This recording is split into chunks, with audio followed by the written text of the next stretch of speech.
아브라함 장을 읽고 있습니다. 아브라함이 믿음이 부족해서 가나안에 갔을 때에 자기의 아내를 누이라고 거짓말을 했습니다. 사람이 참 약해요. 어떤 일로 자기가 궁지에 처하거나 자기에게 어떤 위협이나 어려움이 닥친다고 생각하면, 아니면 내가 어떤 일을 하게 되면 누가 곤란하게 빠진다고 생각하면 그 순간 그 위기를 모면하기 위해서 거짓말을 합니다. 많은 경우에 그래요. 아브라함도 그랬죠. 아브라함도 자기의 목숨이 위험해질 수 있다는 생각 때문에 자기의 아내를 누이라고 했습니다. 아마 그때 사라가 되게 좀 서운했을 거예요. 여기 있는 우리 모든 이 여자들은 한번 사라 입장에서 그렇다고 하면 어떨 것 같아요? 굉장히 무책임하고 서운하게 느끼시겠죠? 어쨌든 이 아브라함은 믿음의 부족을 드러냈습니다. 그래서 그런데 그 결과로 보호받는 것이 아니라 그 믿음의 부족의 결과로 자기 아내를 빼앗기게 됩니다. 우리가 믿음이 부족해서 어떤 위기에서 벗어나기 위해서 순간적으로 거짓말을 하고 불신을 나타내는데, 그러면 그 일 때문에 우리가 위기에서 벗어나거나 또 보호받는 것이 아니라 그 일 때문에 더 많은 것을 잃어버리게 됩니다. 그 바로가 아브라함을 책망했어요. 너 왜 거짓말을 해서 나로 하여금 이렇게 어려움에 처하게 하느냐? 이방인으로부터 책망을 받는 아주 부끄러운 입장이 되었습니다. 뿐만 아니라 자기에게 손해가 닥치는 그런 문제가 생겼습니다. 세상에 드러나지 않는 것이 없습니다. 결국은 모든 것은 다 드러나고 비밀은 없습니다. 비밀은 없습니다.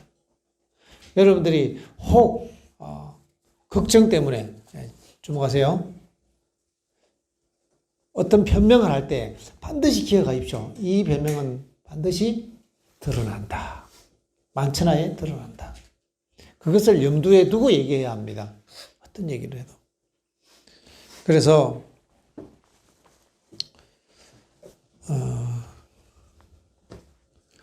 아브라함은 그곳에서 어려움을 당하고 수치를 당하고 애굽 땅에서 쫓겨나게 됩니다.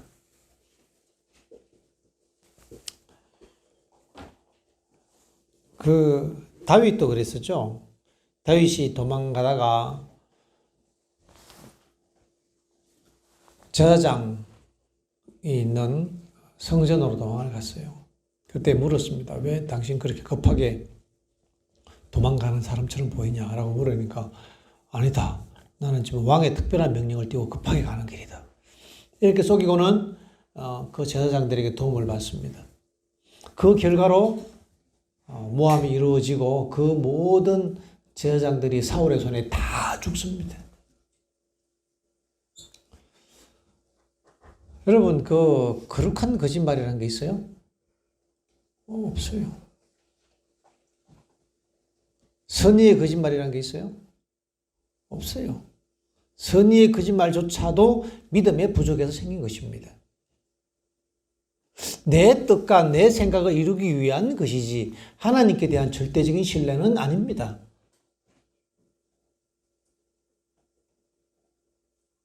우리는 우리의 얕은 깨 때문에 선의의 거짓말이라고 선의하는데 사실은 그것은 하나님께서 인정하지 않습니다. 그것은 불신이죠, 불신. 내 뜻과 계획을 이루기 위한 불신입니다. 우리는 종종 그런 실수를 범하게 되는데 하나님께서 기뻐하지 않으십니다. 우리의 믿음의 부족이지 선의의 거짓말이라는 없습니다. 믿음의 부족이죠. 우리의 연약함이죠. 아브라함이 그런 그 일로 인해서 많은 손해를 당하고 어려움을 겪었습니다. 여러분들이 이 부분에 대해서 더 많은 정직성을 가지기를 바랍니다. 하나님께 대한 전적인 신뢰에서 나오는 것입니다. 우리가 다 연약해서 잘못할 수도 있어요. 그죠? 실수할 수도 있어요. 우리가 실수를 많이 해요. 그렇잖아요? 우리가 실수도 많이 하고 잘못을 할 때가 있고 때로는 넘어질 때가 있어요.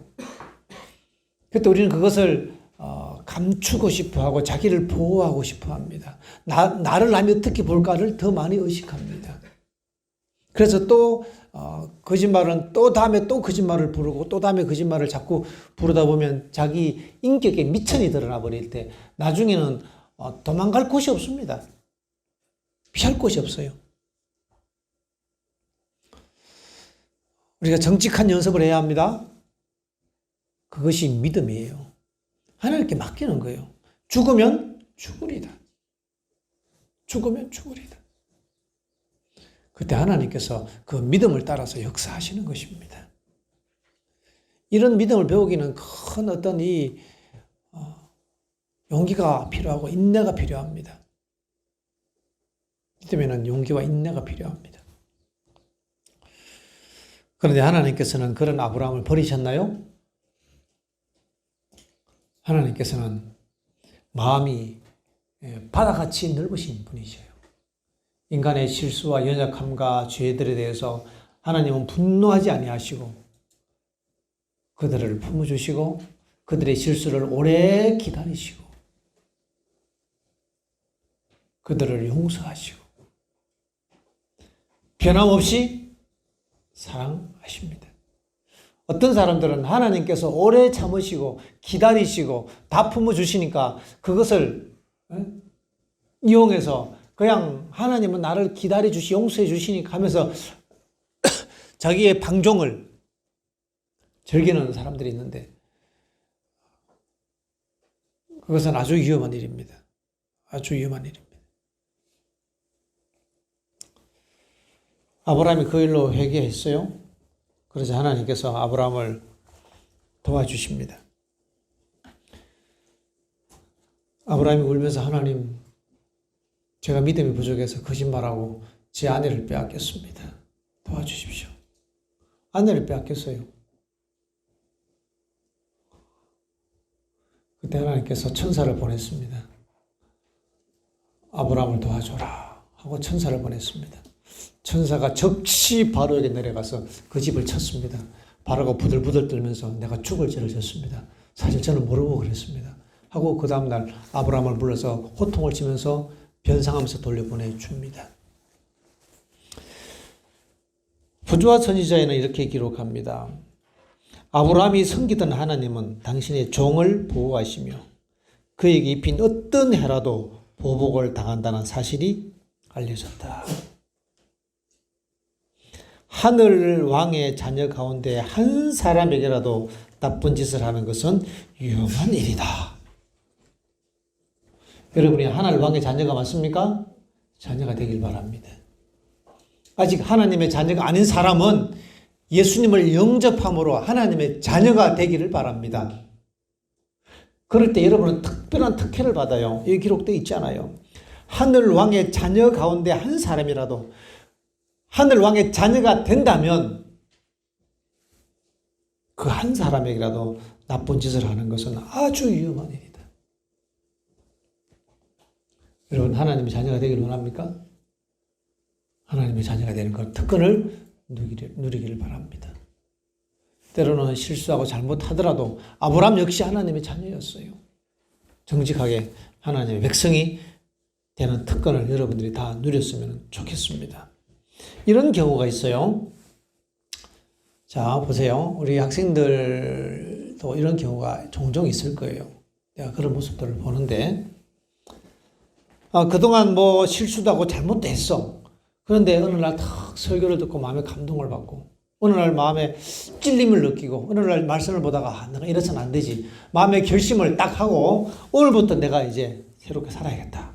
하고 회개하고 자기의 죄를 하나님께 고백했어. 그리고 용서를 받았어. 그런데 그 다음날 무슨 일이 터진지 알아요? 일주일 전에 했던 일들, 4일 전에 했던 일들, 내가 예수님께 회개하기 전에 했던 모든 그런 잘못된 일들이 막 터지는 거야. 내가 뭐 다른 사람 흠담했던 거, 내가 거짓말했던 거, 내가 뭐 훔친 것들, 뭐 남을 속인 것들이 막 드러나는 거라. 그런 사람이 자기를 비난합니다. 불러와서 혼나요. 너 왜 이렇게 했느냐? 혼나요. 그때 사람들 어떻게 하는지 알아요? 낙심합니다. 실망합니다. 내가 진짜 이제 잘하려고 했는데, 내가 회개했는데, 내가 나에게 이런 일이 닥치나 하고 포기해버립니다. 어떻게 해야 할까요?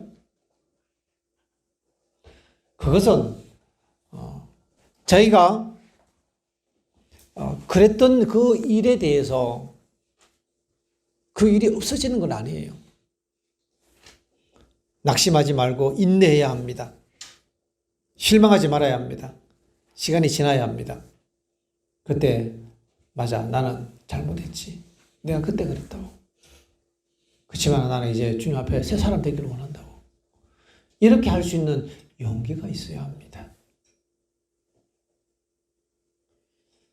그렇게 겸손하게 자기의 잘못을 인정하고 일어서는 그 사람은 마침내 하나님과 사람 앞에 신임을 얻게 될 것입니다.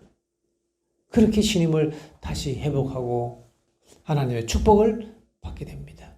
두려워하지 말고 용기를 가져야 합니다. 여러분들이 그런 믿음을 가시기를 바랍니다. 또 한 가지 아침 여러분들에게 꼭 하고 싶은 얘기가 있어요. 뭔가 하면 여러분들이 기도를 하면, 자 보세요. 기도를 하면 여러분이 기도하는 바로 이 시간에 응답이 오나요? 아니에요. 나중에 와요. 여러분들이 힘들어서 교회 와서 예수님 나가 힘들어요. 예수님 나에게 이런 고민이 있어요. 하나님 나의 죄를 용서해 주세요. 이렇게 기도한 다음에 많은 경우에 이제 기도했으니까 나중에 언젠가 응답이 오겠지 하고 기다리는 거예요. 여러분 그거 아닙니다. 그건 올바른 기도 방법이 아니에요. 기도란 그게 아니고 내가 아침에 와서 뭐 교회 와서 하나님 내가 참 힘들어요. 하나님 내가 이런 잘못을 했어요. 용서해 주세요. 하고 기도하면 예수님께서 그 시간 바로 나를 용서해 주시고 지금 바로 내 곁에 임하셔서 나를 도와주신다는 걸 믿는 거예요. 구했으면 뭐하라? 믿어라. 내가 그렇게 믿었잖아요. 그렇게 내가 생각했잖아요. 그러면 내 생각하는 그 믿음을 따라서 하나님께서 그 시간에 나를 용서하시고 지금 당장 바로 나와 함께 하셔요. 그때 어제 느꼈던 과거 언젠가 내가 느꼈던 그 느낌 중요하지 않습니다. 그거 자꾸 생각하지 마세요. 내가 옛날에 예수님 만날 때 막 이런 마음의 감동이 있었는데 막 예수님이 막 이렇게 막 눈에 막 보이던데 막 몸이 막 찌릿찌릿하고 막 가슴이 뜨겁던데 여러분 그렇게 만나는 그 믿음은 그거는 큰 믿음이 아니고 아주 작은 믿음입니다. 그거는 가장 기본적인 거예요. 진짜 중요한 것은 보이지 않는 하나님, 아무 증거 없을 때 그때 믿을 수 있는 그 믿음이 가장 큰 믿음이에요. 어떤 꿈에 만나거나 어떤 막 느낌이 오거나 그걸 예수님 만나는 걸로 생각하는 것은 아주 큰 착각이에요. 거기에 의존하는 사람은 믿음을 지탱할 수가 없어요. 왜냐하면 그렇지 않을 때 계속 그걸 기다리면서 넘어지고 낙심하거든. 하나님은 믿음으로 만나는 것이지 어떤 느낌이나 뭐 어떤 그렇게 만나는 게 아니에요. 여러분이 믿음으로 만나는 법을 배워야 합니다. 하늘은 믿음으로 가는 거예요. 구원은 믿음으로 받습니다. 언제? 우리는 지금 당장 기도할 때 하나님 내가 힘들어요. 하나님 내 문제를 주님께 맡깁니다. 하나님 내 죄를 용서해 주세요. 하고는 주님께 모든 것을 맡겼으니까 하나님께서 지금 내 문제를 도와주시고 지금 내 죄를 용서해 주시고 지금 나와 함께 하신다고 내가 그렇게 믿고 그렇게 생각해야 하는 것입니다. 그것이 우리의 의무요. 그것이 신앙입니다. 여러분 신앙한다고 하면서 신앙하나요? 믿는다고 하면서 믿나요? 안 믿으니까 문제가 해결이 안 되는 거죠. 우리는 정말로 믿어야 합니다. 그리고는 이제는 나는 하나님의 자녀가 되었어. 난 이제는 내가 용서받았어. 용서받아 어떤 증거를 기다리지 마세요. 약속했으면 끝인 겁니다. 그 다음 우리가 할 일은 믿으면 다 해요. 내가 잘못했지만 주님이 나 같은 사람도 용서해 주셨어. 이제 하나님이 나를 도와주실 거예요. 하나님 감사합니다. 그렇게 내가 스스로 단정 짓고 감사하면서 걸어가는 것, 이것이 믿음이에요. 그렇게 하나님 만나는 겁니다. 그렇게. 여러분들이 자꾸 언젠가 느꼈던 그 느낌이 오기를 기다리지 마십시오. 그런 믿음은 아주 작은 믿음이고 가장 초보적인 믿음입니다. 그런 믿음으로는 환난을 통과할 수가 없어요.